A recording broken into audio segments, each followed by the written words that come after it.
unless something devastating happens, will you now see the protests or either just a 2-second bit. So we just have the courage to have the courage to change where we're receiving our news from. And like she said, it's in our smartphones. Some of our homies are our new news anchors, right? That's true. A whole bunch of coverage all over. If you're not getting the education yourself, then I guess you just want to be blind. And to speak to that, it's like if it bleeds, it leads. Because I come from a background of just working in the newspaper, so that's what they're just focused on, just whatever is going to get the most attention, the most shock value. But I want to stay on topic and move on to the next question. So I want to talk about the Black Lives Matter movement and Black women and their role and just the history role in civil rights and protests. So should Black women continue to be at the forefront of the Black Lives Matter movement? Why or why not? Essie, we'll start with you. I was gonna say, I was like, yeah. I mean, it's nothing new that it's not a new phenomenon. Black women, the backbone of revolutions. I mean, this always goes all the way back to the continent. Like Black women have always been the backbones of revolutions. So why stop now? I mean, there's so many challenges, of course, and but they're not new challenges. Like you can't change being Black.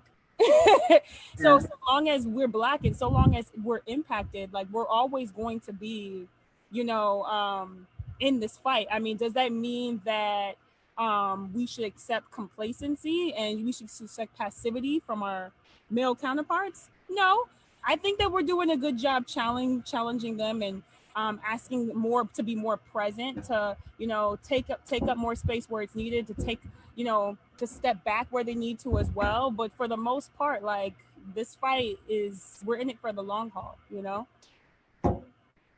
Piggyback off of that. That question might come from someone in the sense of the misogynoir that might be placed there with the visibility that George Floyd death got versus the Breonna Taylors and the Say Her Names and the Sandra Blands. I guess that feeling of us being as the backbone of the revolution, we don't get the most coverage in the revolution sometimes. So how does that combat with that in us continuing to be those leaders and forerunners in the front? I just think it just comes with continuing to challenge that complacency of men to be silent and to be less rigorous in getting justice when it comes to Black women. I also think it also comes to educating ourselves around some of the beliefs we may have. For some reason we have a lot of patriarchal beliefs, and we are we tend to kind of favor just like Black male leadership, you know what I'm saying? And like, not to say there's nothing wrong with that, but what I'm saying is that there's a lot of education that we have to do on our part. There's a lot more challenging that we have to do on our part. But I guess my goal is like, it's not enough to get weary and to fall back. It's just, we just have to now, and I think that we're getting there. We're more than ever in this moment, we're kind of saying that we need each other. And like, we can no longer allow things to happen the way it has, So even though Breonna Taylor has faced justice, you still see a lot more support in saying like, nah, we can't do what we did last time. Like, we cannot continue to allow this happen as before. So that's why my answer is more so like, we may get weary, but the fight still continues. But that doesn't mean that we don't educate ourselves and, even talk about the ways of which, like, why do we react this way and don't react that way? Why do we think about things that way and don't think about this that way? And there's just a lot of unlearning and that we have to do when it comes to, even when we think about movements, even when we think about revolutions. I think I was telling someone the other day that like we have a tendency to kind of have a very like masculine lens when it comes to revolution. Like the revolution doesn't always have to be like violence. Sometimes it's joy. Sometimes it's actually like being able to take care of one another, and stuff like that. And so there's a lot that we have to kind of unlearn, but I think that we're doing that and we're getting there, It just doesn't stop. Arri, I wanted to get your thoughts on the question. Black women are going to do what we've got to do at all costs. But I say that to say that we really do need our brothers to stand on our side. We had a Black Women's March here in Fort Lauderdale 2 years ago, and there were only a couple of brothers walking for, the rights and protection of Black women. And, I get it. I think a lot of our brothers are hurting and don't really know how to fight.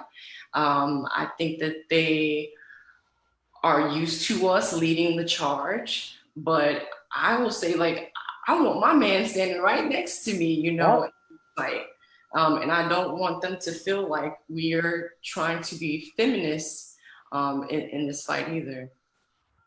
I think one of the things that we have to, I guess we have to just to state to those men who may not know what to do is just, hey, just follow us. Right. Period. When I have white colleagues or friends or acquaintances say, hey, what can we do to help? And I say, hey, why don't you go follow what these Black organizations are doing? You don't have to recreate the wheel.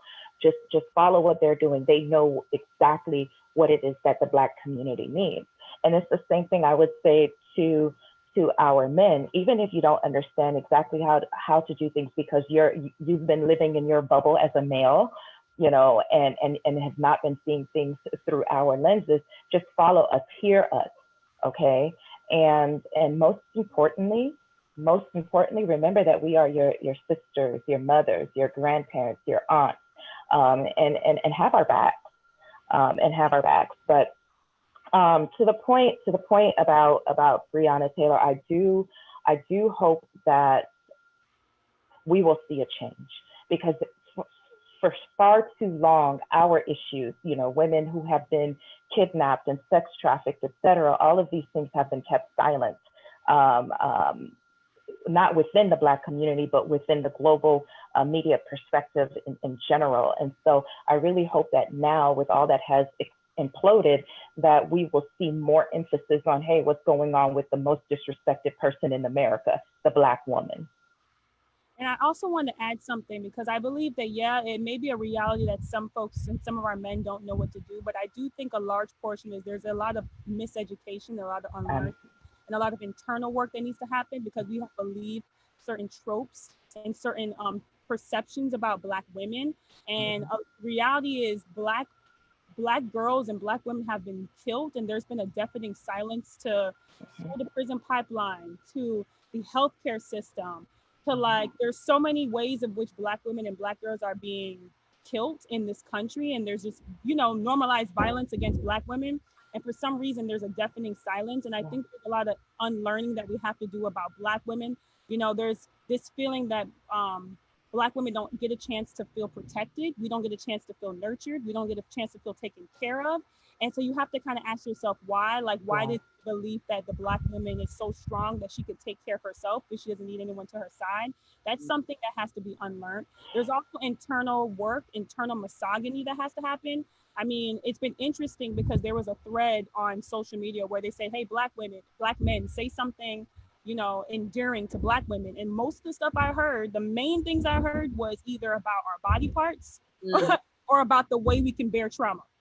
That's a problem. Strong is not a compliment. Here's the thing. Honestly, it's based on the stereotypes. It really is. Let's take, for example, why is it that when a Black man is walking down the street, he's perceived as dangerous by the white woman? Society has put this picture that a white woman, she is fragile and she is innocent. The Black man, he is a criminal. He's a danger. The Black woman, she's angry, but she can handle a whole lot. So these stereotypes, we need to break these things down, because just because I'm a strong Black woman doesn't mean I need to be strong all the time. Okay, I have to have room to be vulnerable like everyone else. And so, and I think Malcolm X said it best, when he said the most disrespected person in America is the Black woman, the most unprotected person in America is the Black woman, and the most neglected person in America is the Black woman, because it is the absolute truth. Somehow, some way along, throughout history, we have become the scum on the bottom of everyone's shoes. And we have endured so much as a result of it, of constantly being ignored and constantly being told to sit aside, okay? And to Essie's point, this all starts with re-education. It really, really does. But it also starts at home, because unfortunately, you know, I grew up, I mentioned earlier, and probably not on the live, but you know, being a first generation American, and I have, you know, now I have two sisters and two brothers, but you know, before my newest siblings came into the world, it was just one boy, and my mother coddled him so much.